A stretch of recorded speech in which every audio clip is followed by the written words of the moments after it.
Hey, I don't know where you're at. I don't know what you're going through, but I want to tell you that wherever you are today, you can be restored. Today, we're going to be talking about restoration. I'm here. I'm your boy, Javen. This is Now Living. This is my boy, Mr. DJ E. What's up, man? What's going on, man? How you feeling, bro? Are you ready to do this? I'm ready to rock, bro. It's going to be an incredible show today. I'm telling you right now, get ready because it's time to start living your best life now.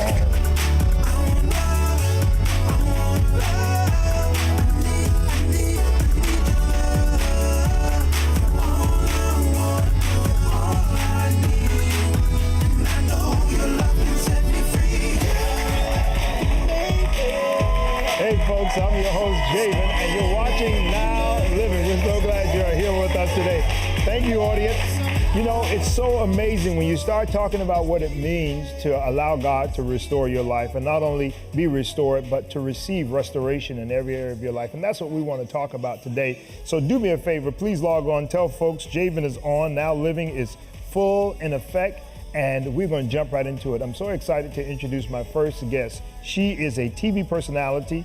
She was featured on Love and Hip Hop LA, and she worked for Ray J for many years, and she has a powerful, powerful testimony. She is used to the limelights in Hollywood, California, but now she's here to tell us about how God restored her life. Ladies and gentlemen, will you put your hands together, make me feel welcome, Morgan Hardman. How you doing?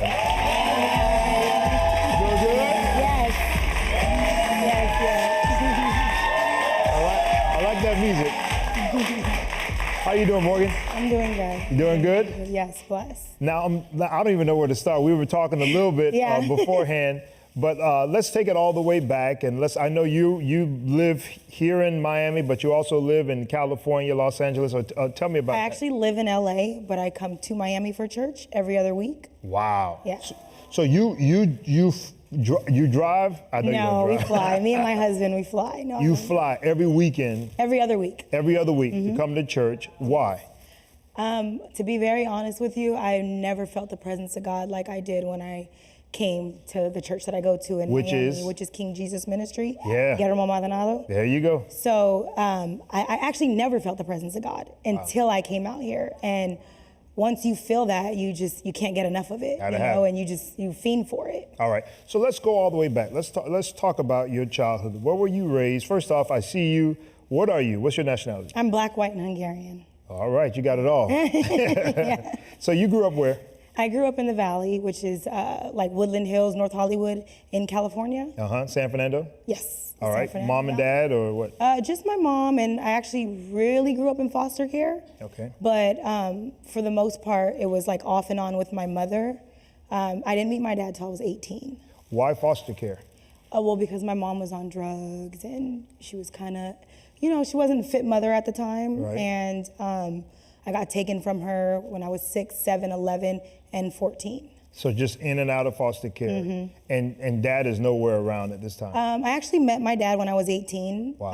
I don't fully have a relationship with him all the way yet, because I'm kind of waiting for that paternity test. Okay. My mom, she had a crazy past, so to just believe that he's my father is kind of hard. Right.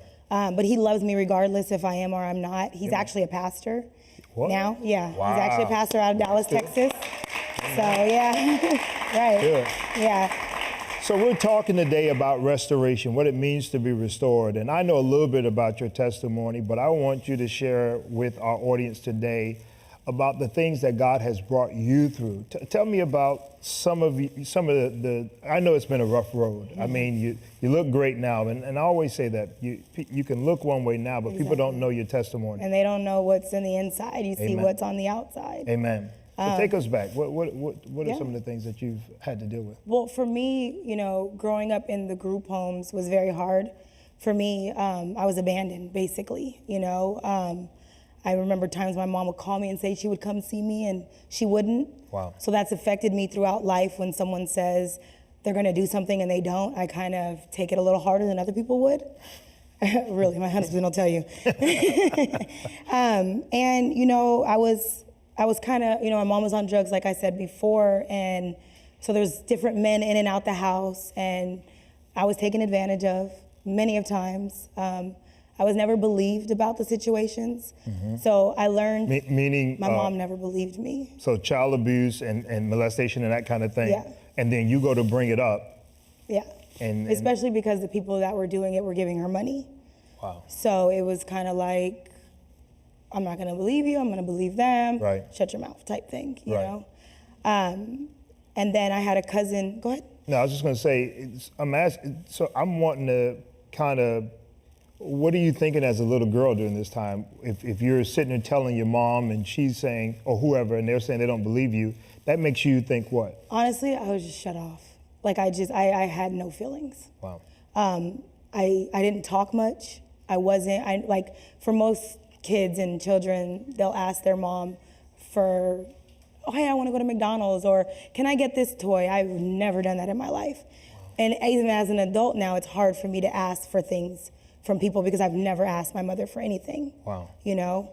I was in some good foster homes and I was in some really bad ones, you know?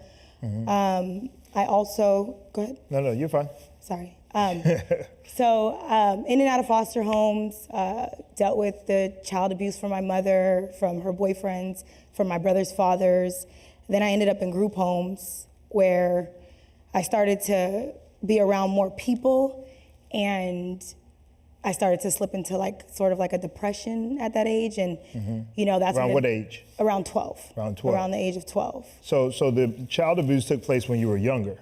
Yeah. Much younger? Yeah. Wow. From 4 till wow. I was 14. Wow. Yeah. Wow. And so in those group homes, you know, there's a lot of group homes out there that are not really there for the kids. And it sucks, but they're not. I mean, I've had my head slammed into a doorknob by one staff member. I've had times where my bedding wasn't even changed. I wet the bed till I was 14. Wow. So I would have times where I had to just sleep in that, you know? So at the age of 12, I remember getting a call from my mom, and she had asked me if my brother's father had really molested me or if I was just lying about it. And that had took place when I was 4. Yeah. And for me, that was just like, whoa, this is like the worst man to me, you know? And to know that she still didn't believe me, you know, and so she was calling, still accusing. I hadn't even heard from her in 2 years. Gotcha. And this is all she called and asked me, and gotcha. I actually tried to commit suicide. Who did? I did, after the phone call. Wow. Yeah. And because I just couldn't believe that she didn't love me. I just didn't feel loved, you know? Wow. And so I ended up in a mental institution. They really, you know, their theory was always, oh, you don't need this, you're fine, you're fine. But I know how to hide how I feel, and I know how to say what I need to say to the doctors to go home, you know what I mean?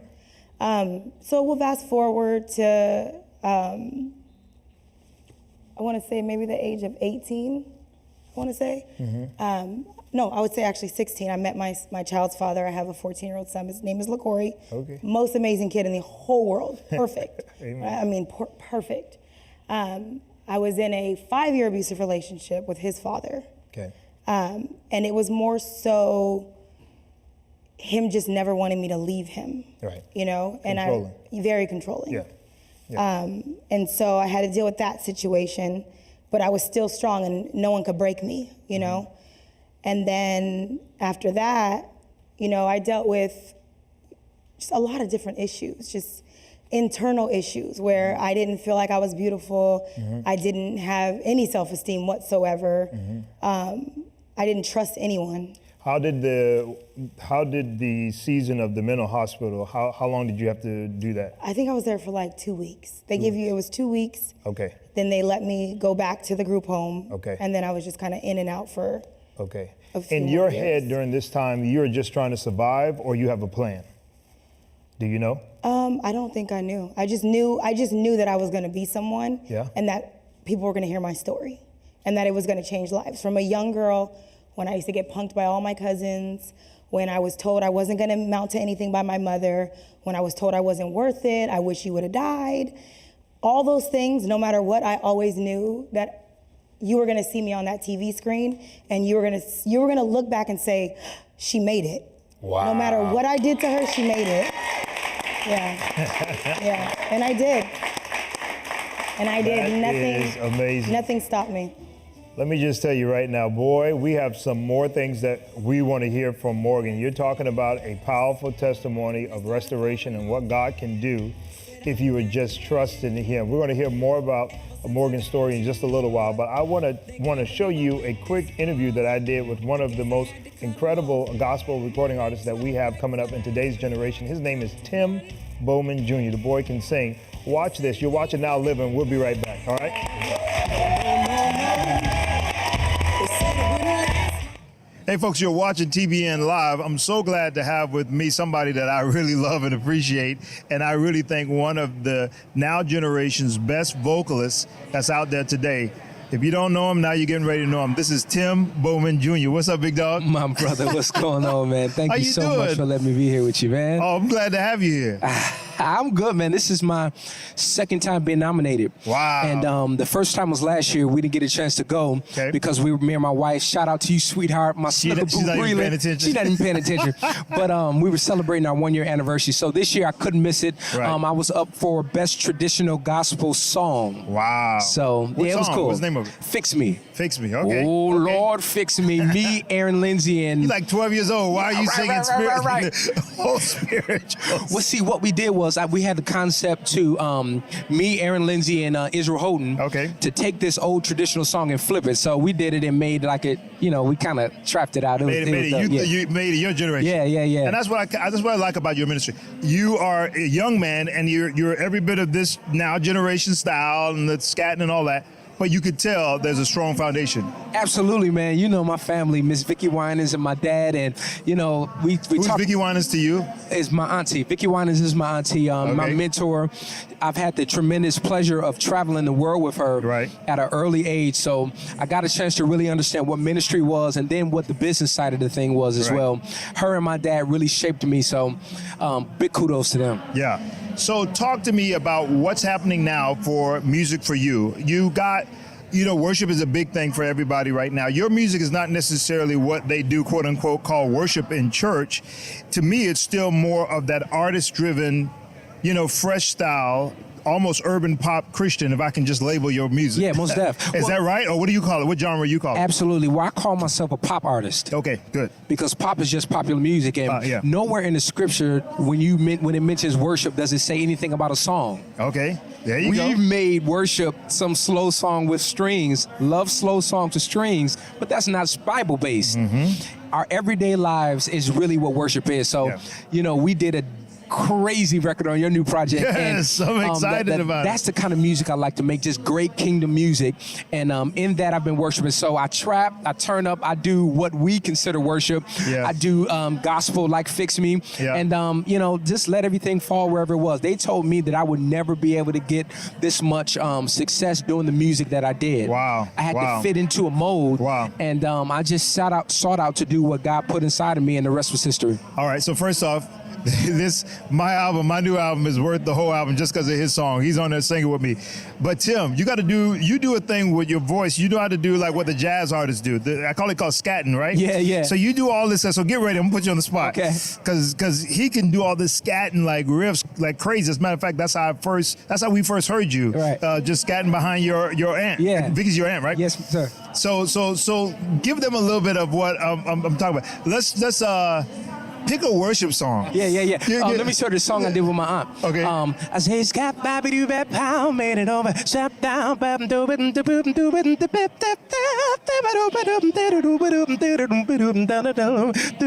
do Come on, boy.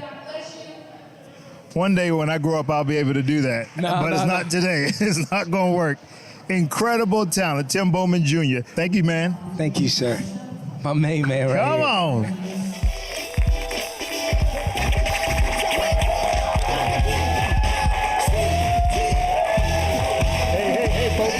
We're watching Now Living. I'm your host, Javen, with my beautiful co-host here tonight. Y'all make some noise again. Hey.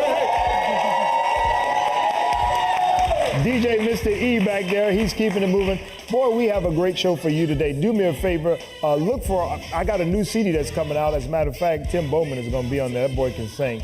So excited. We're talking today about restoration. And if you haven't been watching the show, I have an awesome guest with me today. She's a former TV, she is a TV personality, and she's worked with some of the best in the industry. And she flies back and forth from Los Angeles, California to Miami just to come to church. Amen. And we got to find out why. We're going to talk about that a little bit more. Morgan Hardman is in the house. Let's clap our hands for her. Morgan. So let's pick up where we left off. You know, when we were talking earlier, you were talking about going through the foster care system, group homes, talked about being abused, molested, talked about dealing with meds and all kind of stuff. Pick up right where you left off and let's keep going. So for me, being on medication was embarrassing. So I went 15 years without it. Wow. You know, after my abusive relationship, I started working for Ray J. He saved my life. I was living in a low-income apartment, getting beat, and he gave me an opportunity. We're talking about Ray J, Brandy's brother. We're talking about Ray J, the singer. The singer, yeah. Not Brandy's brother, the singer, the but singer, it is Ray his J. brother. But got it. Yeah. Okay. You get He it. got his own lane. Got it. You know? All right. Stick it up for him. Yeah. No, you know what? I haven't talked to Ray since the show. Okay. But I do wish him nothing but the best because he gave me an opportunity. He saw something in me. Yeah. And he created. I used to be very closed off and quiet, and he helped me kind of. Because you were planning on just kind of hanging out in the back. I love it. I love being in the background, and he saw something in me, and he kind of pushed me to the front. So line. the show thrust you out into the limelight, and was that not what I wanted? That was not what I was going to say. How did you feel about that? It's not what I wanted. I don't like attention. Right. Other people may. Like, I don't like when guys whistle at me. I'm not into none of that, you know? Wow. I've always been in the background, and I feel like I'm a great asset in the background. And that was the Love and Hip Hop show? Yes. L.A.? Yes. Yeah, now that I'm trying to see if I'm trying to... I was very business-oriented. Yeah, I'm trying to get you in my head. Throw that out there real quick. So you end up getting a job with Ray J, and keep going. And, you know, I ended up doing the show. It kind of ruined our relationship, I would say, but, you know, everything happens for a reason. Right. You know, I needed to flourish, I needed to grow, and honestly, had that not happened, I wouldn't be where I am today. Right. You know? All things work together. Absolutely, Yeah. and like I said, I wish him nothing but the best. I read somewhere in your bio about dealing with depression for how many years? I mean, I was diagnosed antidepressed since I was 12. 12 years But it really triggered. It came back a lot after the show. Because see, for most people, they don't think when they're leaving comments that it's really hurting the person on the other end. And My social media. Yes. Okay. And it does. Especially when they don't really know what they're talking about and they're just seeing one thing on camera. And they don't really know what happened to lead up to that or what really happened, and that may not have happened in that scene, but this is what you're seeing. So I had a lot of, I actually had a lot of support after the show, but there were things that happened and I just couldn't deal with it, you know? And so a little bit after that, I kind of just disappeared for a little bit. I got into plastic surgery and I just kind of wasn't really into it anymore. So I moved far away, back to where I was when I had met my son's father. And randomly one night I decided to give out candy for Halloween, which is something I've never done, ever. And at 8:29 p.m., there was a knock on the door, and thank God I answered the door this time instead of my son, but there were intruders. Wow. And my son and I had a home invasion robbery. Wow. This is last Halloween. Wow. So this is kind of recent. Very recent. And this is like the first time I've really talked about it to the world. And so I've been through a lot. I've been raped, I've been molested, I've been abandoned, everything you could think of. But for my son to go through something, and I've done everything in the world to protect him, and for him to have a gun put to his head for nothing, you know? It's just the worst thing in the world, and as a mother, you can't defend the one person you vowed to never let anyone hurt, you know? Because I had been through so much, and nothing could break me. Nothing in the world, nobody, I promise you, nothing could break me. But for my baby to go through that and him to be so strong to this day, he's so strong for me. It just, I lost my mind. I was almost one of those people that were on the side of the road talking to themselves. And this was just last year. I remember just screaming and going crazy the second someone even mentioned the word family, because it was my own family that robbed me. And they don't know that I know. Wow. They don't know that I know, but I know. You know, I know. They don't know that I know. And, you know, my son, that's my life. That's the person that saved me, you know? Having him, I remember his grandmother wanting me to abort him. And I begged her. I said, I was 17 years old. I said, if you let me keep him, I promise you I will never child support his father. I just need someone to love me so I can make it. His grandmother, his father's got it. Yeah, which is like my mother. We're very close. Gotcha. And she let me keep my son, you know? And that's my life. And so to not be able to protect him, it ate me up inside. And I remember being at the surgery center and one of the doctors slamming the keys down and yelling at me, and I panicked. I lost my mind. I started screaming. I hyperventilated. I couldn't even see straight. I blacked out, and I was just sitting on the side of the road, and I just wanted to kill myself because I couldn't bear anymore. I'm like, what else are you gonna do to me, God? Like, what else are you gonna put me through? Because I was gonna say, so because I know at some point something's incredible happened between this situation and what connected you to this powerful ministry in Miami. Talk about that. What happened? So I had amazing mentors at the time, Louis and Karina. I had actually met them because I was Skyping my fans on Instagram after Love and Hip Hop. And I was talking to people that were depressed and wanting to commit suicide. But at the time, so was I. And these two people came on. They're actually in the audience right now. They actually came on and they started prophesying on me and praying over me and telling me what I was going through. And you didn't know them at the time? No, I never met them in my life. I didn't even know who they were. Wow. And they go to King Jesus Ministry. Okay. And so they had brought me to the church.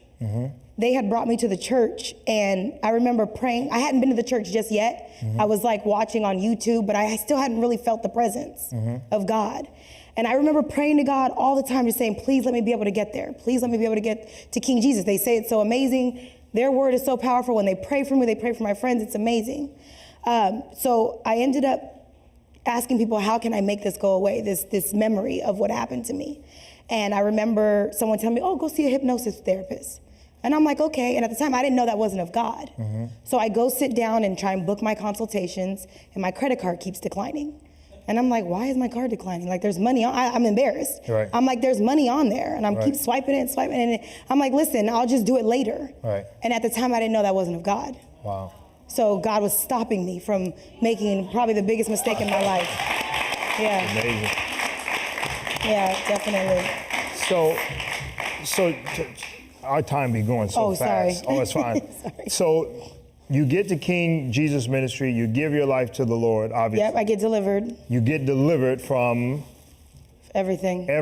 Abuse, Abuse, child, depression, everything you can think of. MS, right? Or no, ADD? I don't have it. I have MS. ADHD. ADHD. I had ADHD. You had ADHD, come on. Depression, bipolar. Yeah. And I got delivered from everything. And I actually, when I got back home after my deliverance, I sent Karina a video of me pouring all my pills down the toilet that the psychiatrist had gave me. Come on. And I had suffered from sleepsomnia. I couldn't sleep. Yeah. And I sleep like a baby. And now she's married now, beautiful family, Amen. And God is just using this beautifully. Yes. Thank you so much for coming and being a part of Now Living. Yes. We got to have her back without question. Listen, watch this roll in. We'll be right back. Thank you so much again, Morgan, for coming and hanging out with us. Love you. Thank you. Appreciate it.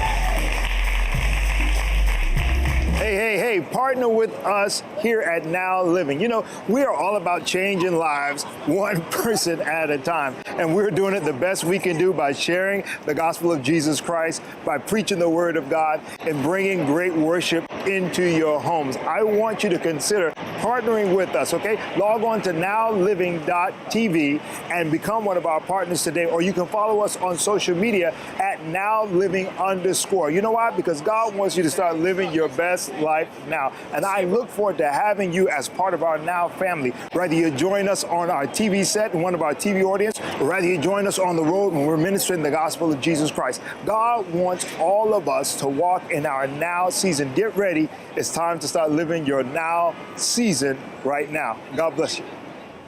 Hey folks, thanks for partnering with us. Please do me a favor, tweet, post, let everybody know about Now Living, and join us every week right here on Now Living. Morgan, thank you again for being a part of this incredible show. We're definitely going to have you back so you can share some more about it. I'm going to close in a song. It's all about grace. Whatever you're going through right now, I need you to know God's grace is sufficient. Love you. Thank you. Come on. Oh, yeah. Let me teach you a simple song. Y'all sing with me, all right? Everybody. Grace, you gave me grace. Grace beyond measure, grace with much favor. You gave me grace, unlimited grace. I live for your glory, strength for my story. Unmerited grace, you gave me grace. Come on, say grace with beyond measure. Grace beyond measure. Grace with much favor. Grace with much favor. You gave me grace, so much grace. Say, I live for your glory, strength for my story, unmerited grace. Somebody clap your hands, give God praise right there. Oh, I would be lost, say, oh, I would be lost without you. Not much more I could have gone through. If it had not been for your grace, I wouldn't be this very day. Come on, everybody, say grace. You gave me grace beyond measure. Hey, grace with much favor. You gave me grace. Your glory, strength for my story, unmerited. Let's sing that verse again. Oh, I would be lost without you. Say with me. Oh, I would be lost, not much more